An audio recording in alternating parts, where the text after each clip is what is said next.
This is the War Brief Daily for April 14, 2026, day 45 of the Iran conflict, covering the Iran and wider Middle East theater.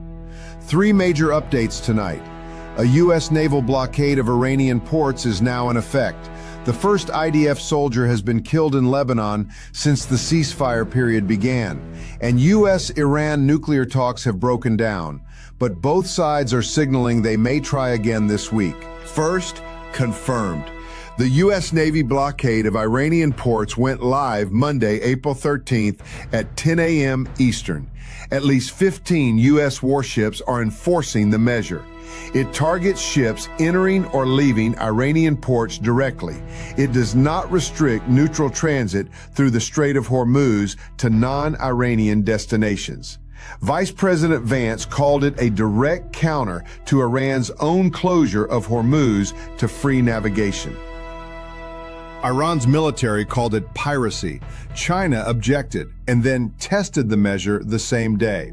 A U.S.-sanctioned Chinese-owned tanker, the Rich Starry, passed through the strait on Tuesday, confirmed by LSEG shipping data, the first vessel through after the blockade went live. The question is now on the table. Does the U.S. interdict a Chinese vessel and risk a direct naval incident with Beijing, or does it allow the passage and signal the blockade is effectively hollow? That answer will define whether this measure has any real teeth. Second, confirmed. Israel's military confirmed Tuesday that an IDF soldier was killed in southern Lebanon, the first Israeli fatality since the truce period. IDF alert levels are raised.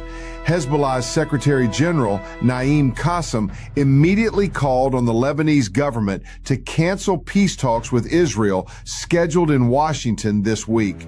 Those talks, brokered by U.S. Special Envoy Steve Witkoff, were focused on Hezbollah disarmament and normalization. Rocket barrages have continued targeting northern Israeli communities. Israeli air defenses intercepted the majority of incoming rockets. IDF Chief of Staff Lieutenant General Eyal Zamir has stated directly that Lebanon remains the IDF's main battlefield. Third, developing. U.S.-Iran war talks broke down in Islamabad over the April 11th to 12th weekend.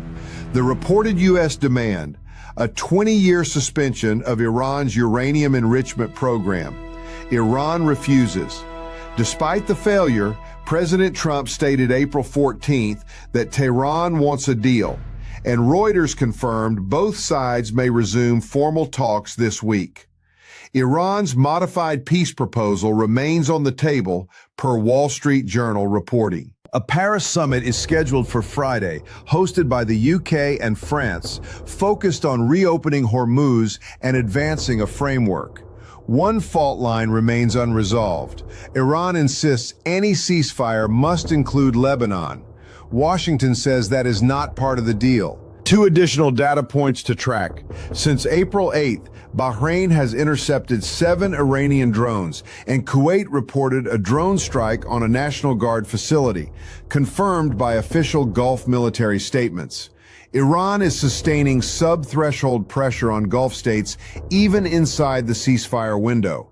Separately, despite the chairman of the Joint Chiefs confirming 80% of Iran's nuclear industrial base was struck, satellite imagery from the Institute for Science and International Security suggests the Parchin Tunnel complex, where weapons-grade uranium cores were reportedly produced, may still be structurally intact underground.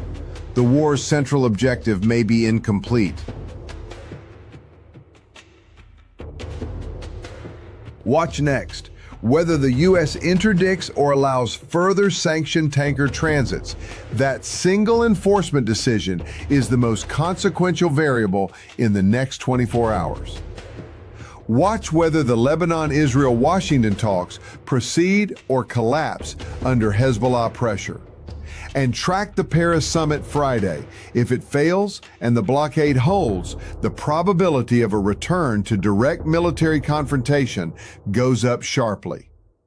Those are your key updates for April 14th. This is the War Brief Daily.